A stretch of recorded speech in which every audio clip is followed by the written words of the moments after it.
Better be good, Gino. Just a second. Copy. Thanks. Pull up a chair, buddy. All right. So, what's this big break on the Kate Carruthers murder? I've got an answer, my man. Second bullet theory? Yes. I know who killed Kate. You know for sure? Mm-hmm. How? I got an eyewitness.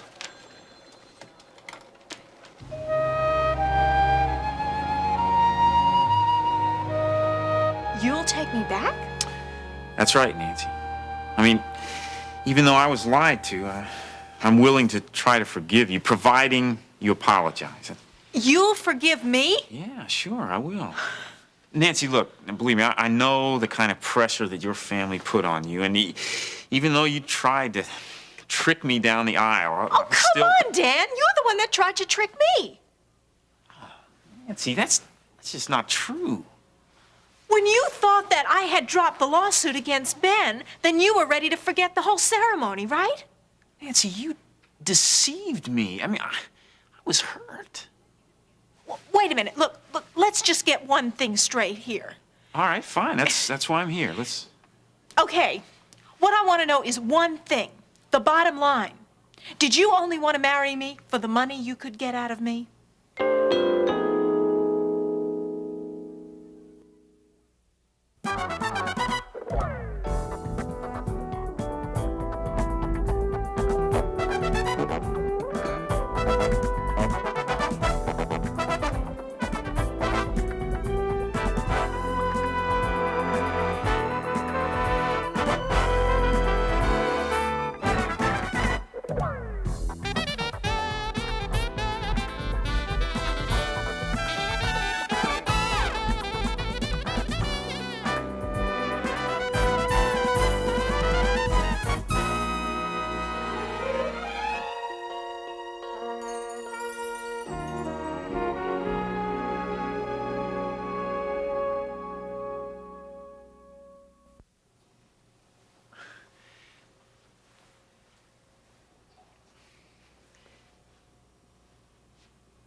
Well, Dan, tell me that the reason you wanted to marry me went beyond hard, cold cash.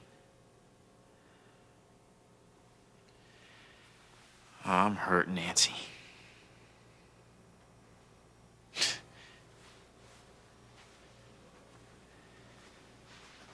I mean, that you would even think that after all we've been through.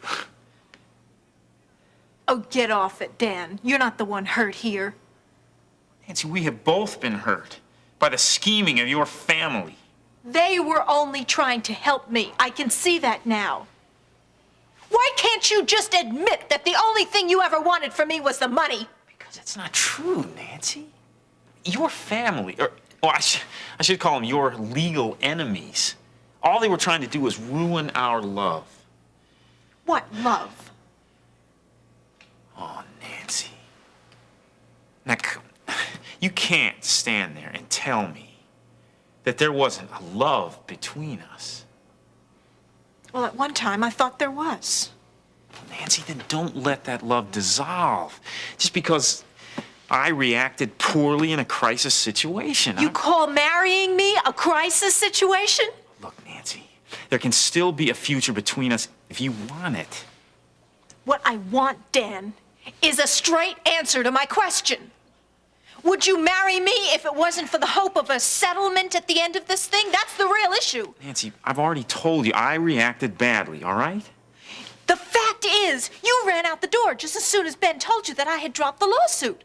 I mean, he even gave you the opportunity to walk in the other room and discuss it with me, but no, you couldn't even come into the kitchen and have the decency to talk Nancy, about it with me. Please. Would you try to look at this from my point of view?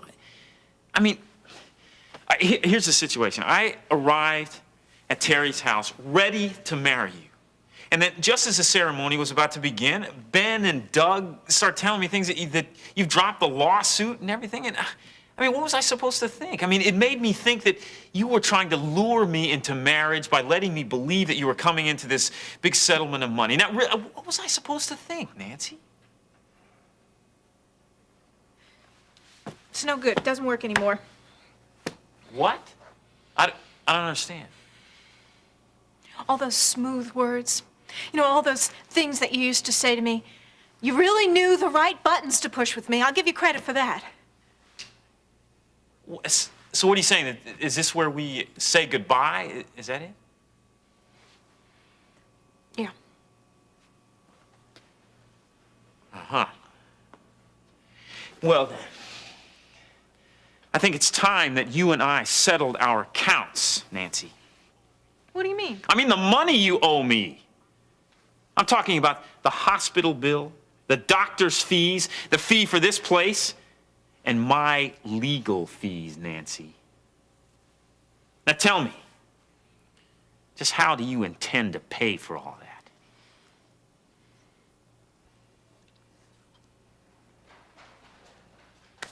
Hey.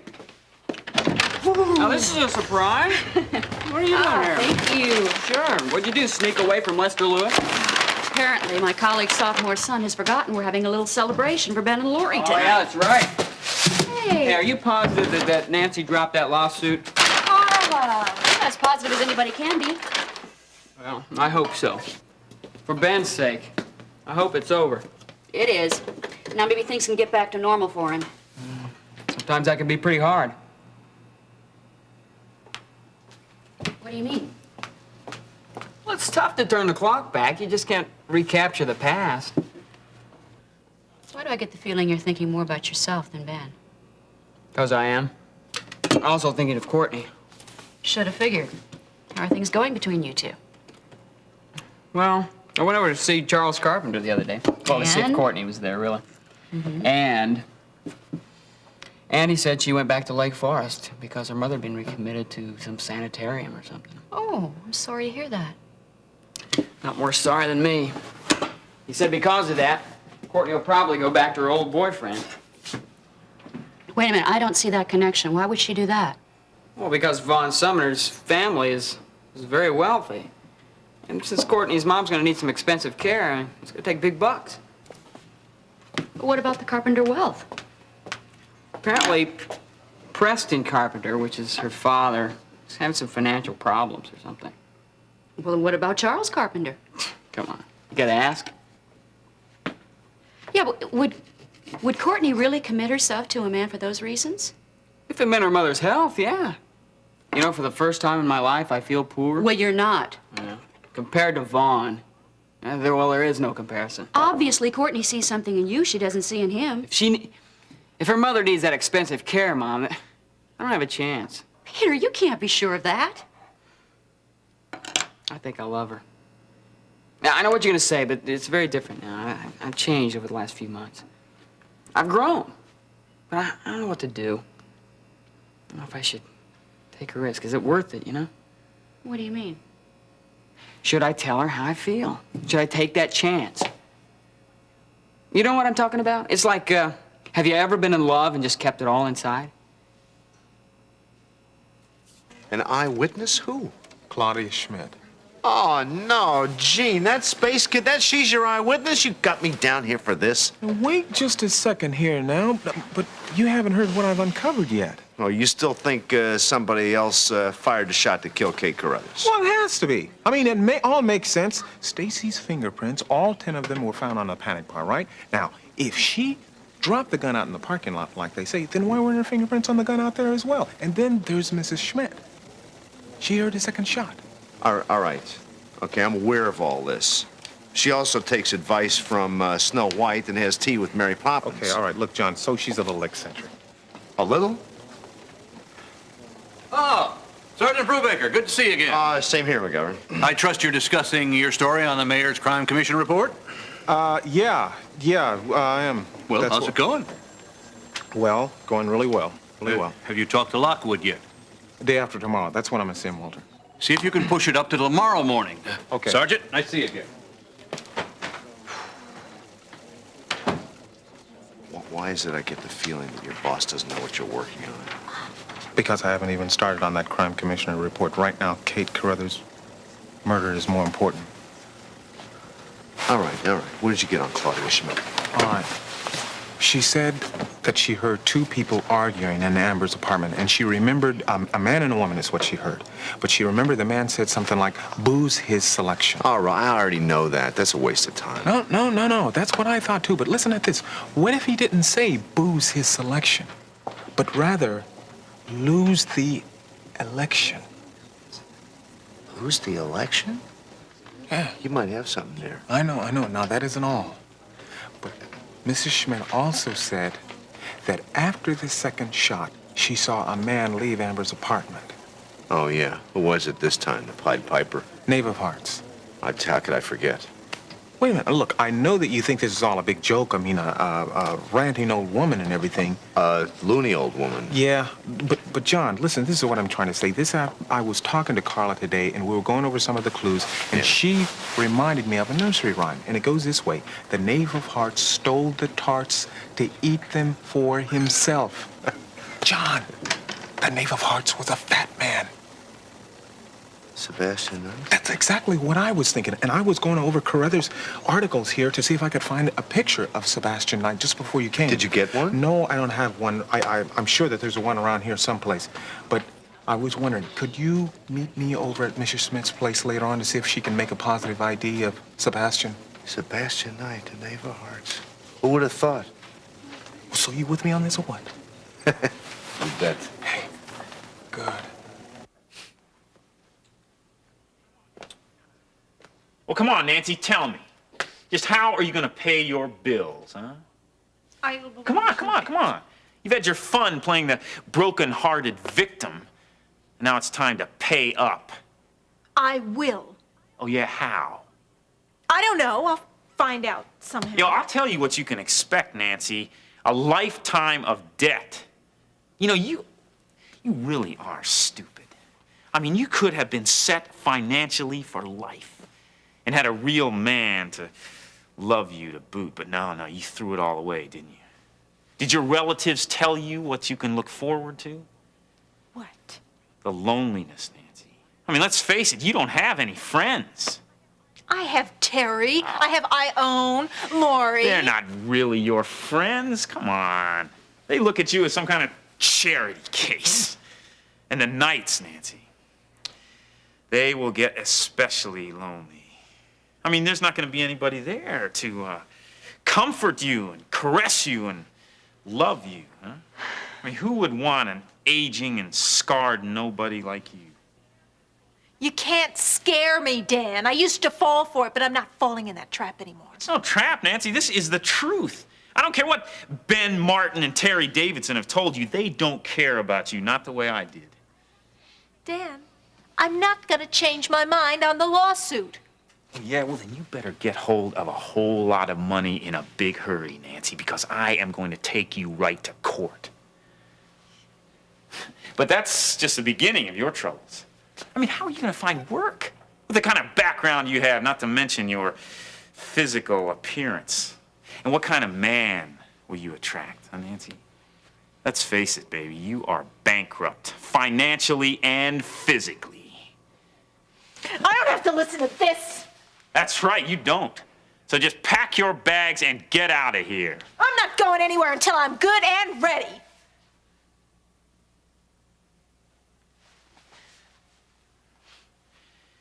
Let me just leave you with one thought, Nancy.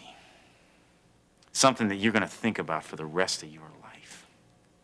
Would I have been as angry and as passionate as I've been if I didn't really love you? Huh? You were only interested in my money. No. But you'll never really be sure, will you? And you'll wonder about that.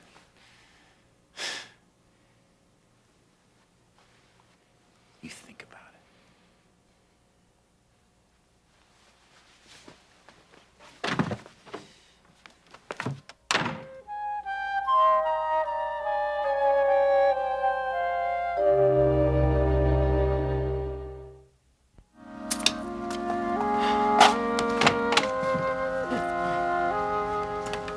Where in the world is everybody? It's 4 o'clock and we're fresh out of patients. Oh, all that'll change pretty soon. Are you so sure, Ione? I certainly am. What with Dave being cleared of the murder charge and you free of that malpractice suit? There'll be more patients in here we can handle in no time. Mark my words. Dr. Martin, this is where you're supposed to say how you can't wait for this place to get jam-packed with all sorts of abrasions and fractures and infections and... Oh, okay. Something tells me the good doctor here doesn't believe that's gonna happen. No, it's not that. Then what? Well, I have to admit, I don't know what I'm going to do about the clinic. Oh, no, I don't like the sound of that. Oh, no, I mean, the clinic will stay here, and Dave will be back to work full-time in the next few days. I'm just not sure how much time I'll be spending here. Is that any way for a winner to talk? After what you've been through with Nancy Lawson, you've got to stick around and enjoy your victory. Speaking of victory, there's a real loser. Oh, Lucy. Well, he is. I want to talk to you, Martin. Came to apologize, did you? I don't think there's anything left to say. Yeah, well, I do. And if it's an audience you want, then that's okay by me. Excuse us, Ben. We'll be right back.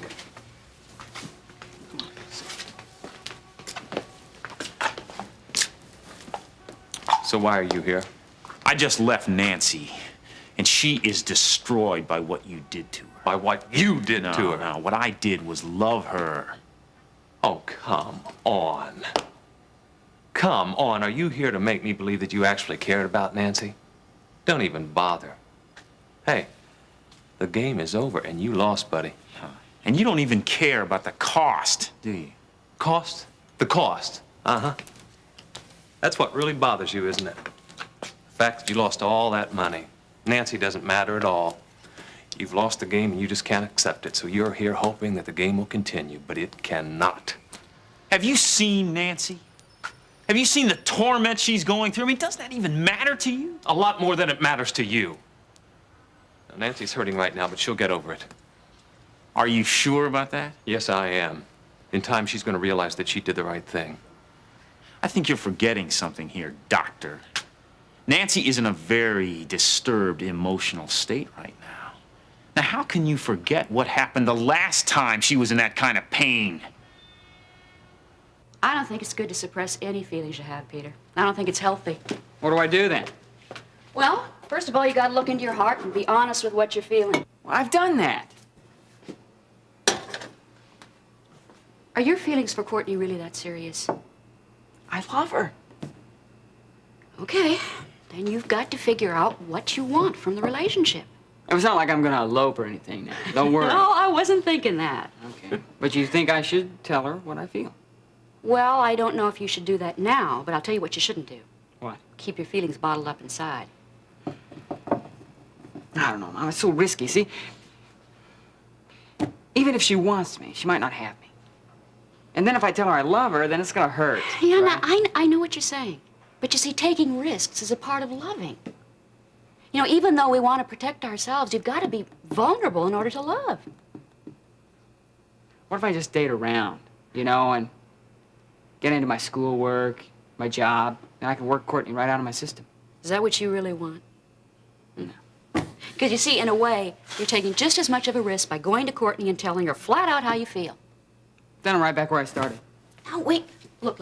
You don't have to make a decision right now, okay? Just keep one thing in mind, though. Real love is a gift from God. And it's not a gift that we should give back to Him unfulfilled or unexplored. While Courtney may not give you the opportunity to explore or fulfill that love, just remember, you shouldn't ever let those feelings go without being said.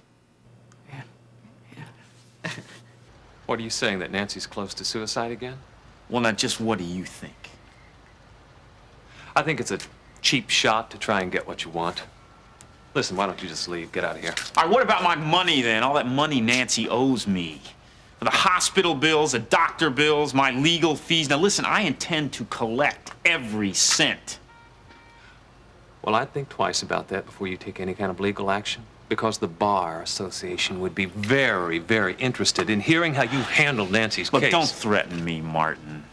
Don't think I'm just gonna sit by and do nothing about getting my money. Are you forgetting the role that your good buddy Doug Hughes played in all this, huh? I mean, not only did he agree to throw your case, but several years ago, he received his law degree with the benefit of a thesis that he didn't write. You really are slime. Look, you can call me anything you like, Martin. But if you turn me in, I'm gonna point the finger right at Doug Hughes. If I go down, he's going right down with me. Listen, you better get out of here right now while you're still in one piece. Ooh. First name calling and now threats, huh?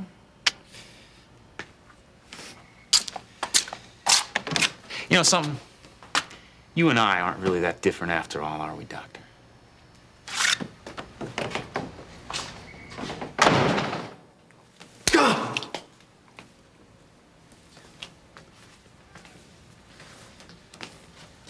I wanted to plaster the wall with that guy. I think you should have. Oh, Lucille. Well, you heard what he said. We couldn't help overhearing. Things don't look too good for Nancy, do they? I don't know. You see, I thought this whole matter was over when Dan Myers ran out on the wedding, but now I don't. You mean you think he'll still try to collect all that money from Nancy? Knowing Dan Myers, my guess is that he will. A lot's going to depend on Doug Hughes. What'll he do? That's a good question. I need to get in touch with him and let him know the latest. Well, what about Nancy? Oh, what about Nancy? Well, she's gonna need a place to live, you know.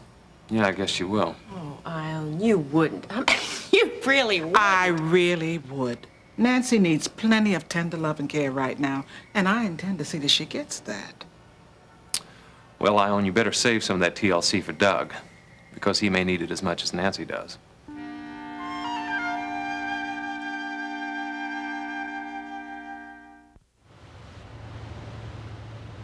This first shot awakened me. Of course, I didn't know it was a shot at the time. But, I went back to sleep, and I was awakened by the sound of the argument. That's it. And I was afraid. But I went to the door anyway. And I opened it just a little crack. And I saw this man come out of Amber Phillips' apartment.